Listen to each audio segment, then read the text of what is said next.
Hello students, good morning all of you. Now students, till the last video we have seen how to construct sentences. वाक्य कशी बनवायची, वाक्यरचना करत असताना कोणत्या कोणत्या गोष्टींची गरज असते, subject, verb, object, auxiliaries, then how we can change verb form, क्रियापदाचा बदल कसा होतो, क्रियापदाचे फॉर्म्स कोणते आहेत, कोणत्या काळामध्ये कोणतं क्रियापद वापरलं जातं ते आपण पाहिलेले आहे. Now in today's video we are going to see about types of sentences, म्हणजे वाक्याचे प्रकार. त्यामध्ये पहिला येतो declarative sentence, interrogative sentence, imperative sentence and the exclamatory sentence. तर त्यामध्ये पहिलं ते आहे ते म्हणजे डिक्लेरेटिव्ह सेंटेन्स. डिक्लेरेटिव्ह सेंटेन्स त्याला a sentence that makes a statement is called a declarative statement. म्हणजे असं वाक्य की जे कंप्लीट स्टेटमेंट असतं, पूर्ण वाक्य असतं, त्याला डिक्लेरेटिव्ह सेंटेन्स असं बोललं जातं. For example,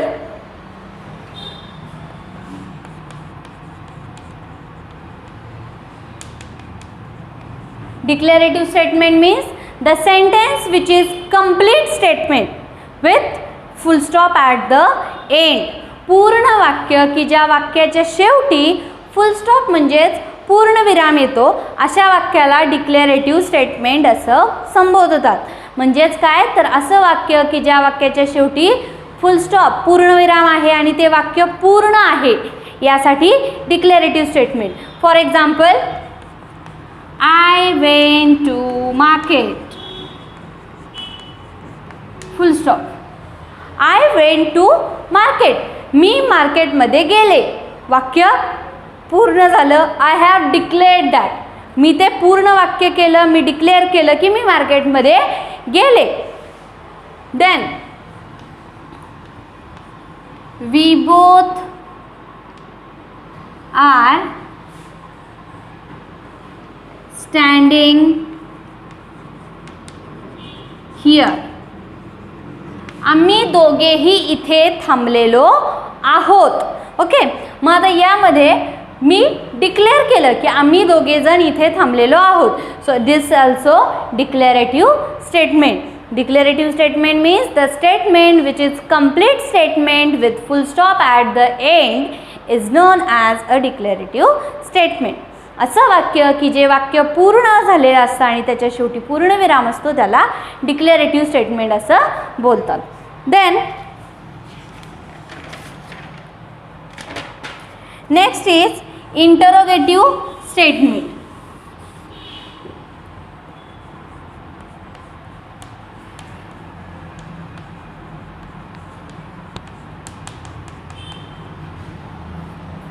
Interrogative statement means the statement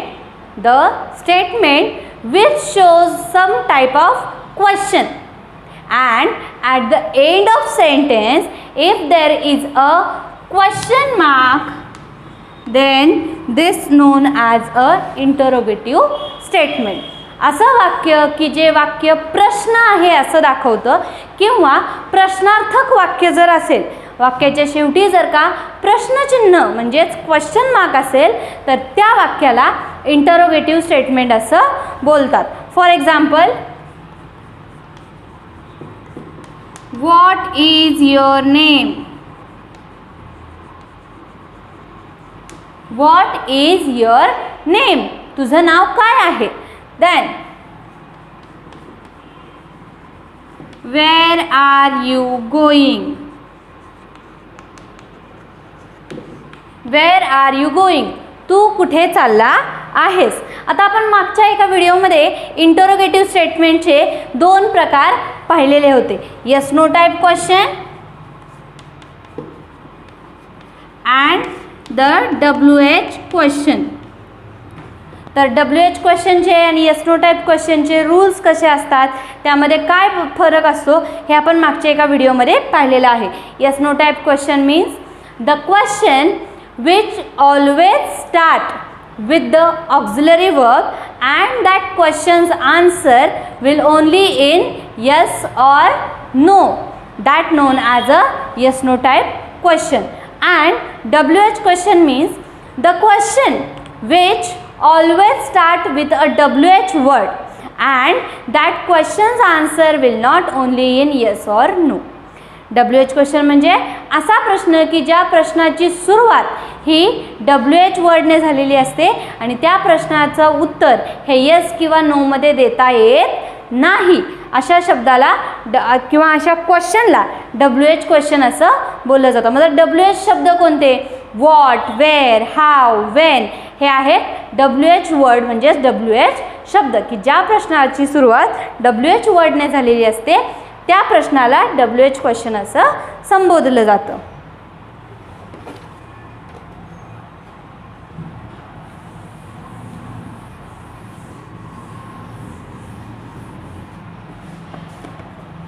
next number 3, imperative statement.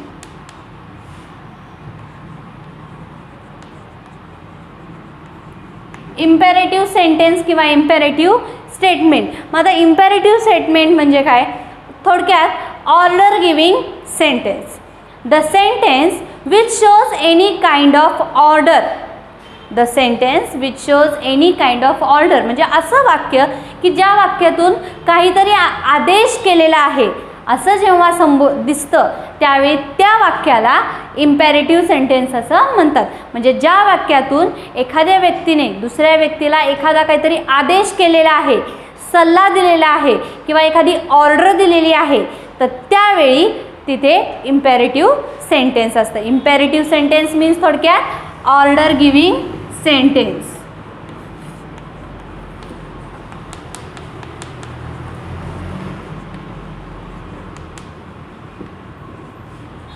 Imperative sentence means order giving sentence. For example, stand up, keep quiet,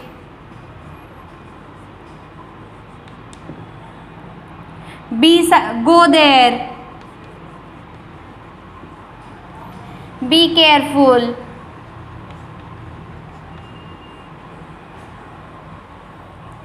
be quiet.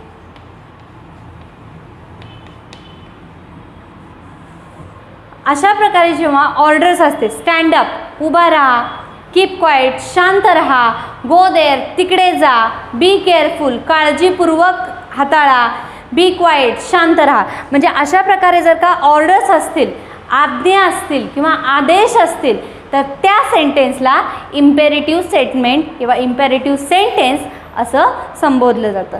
त्यानंतर आपला लास्ट वाक्याचा प्रकार आहे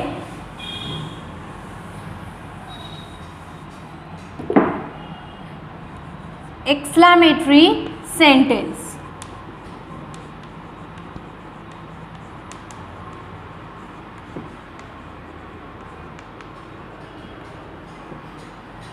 Exclamatory sentence. Now the sentence which shows any exclamation or at the end of sentence if there is any exclamatory mark then this known as a exclamatory sentence.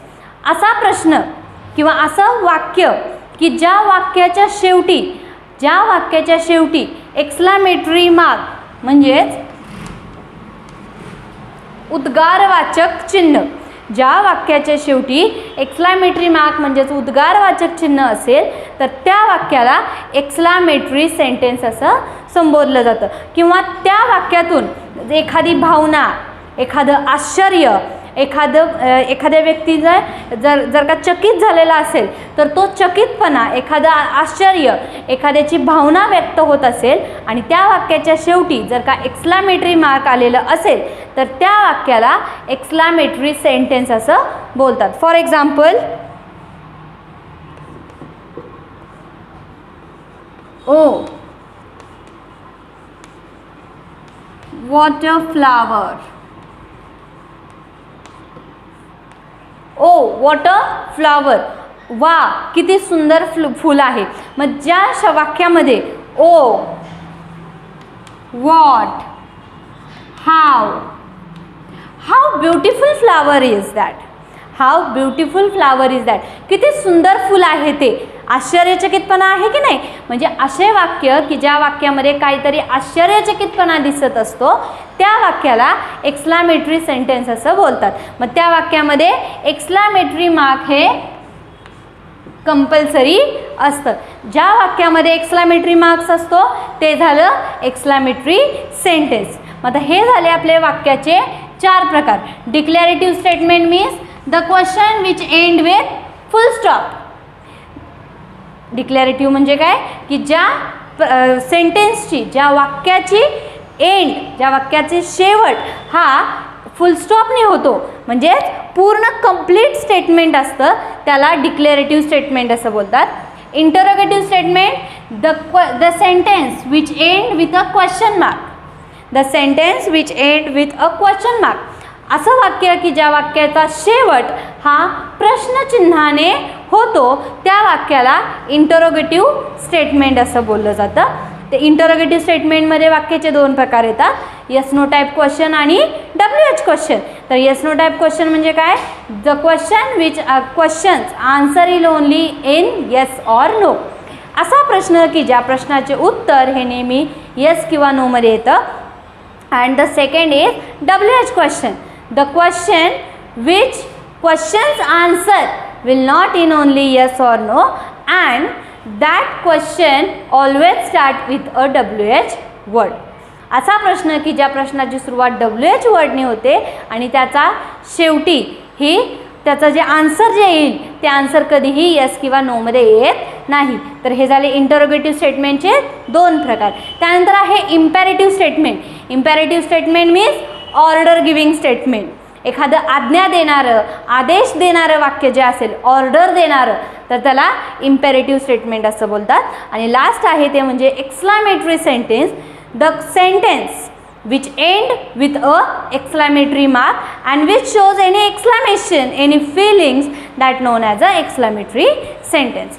असं वाक्य की त्या वाक्यातून काहीतरी फिलिंग्स, भावना, आश्चर्यकारकपणा दिसत असेल आणि त्या वाक्यामध्ये जर का एक्सक्लामेटरी मार्क असेल तर त्याला एक्सक्लामेटरी सेंटेन्स असं बोललं जातं. हे झाले वाक्याचे 4 प्रकार. आपण पुढच्या व्हिडिओमध्ये याचा पुढचा भाग घेऊयात. थँक्यू.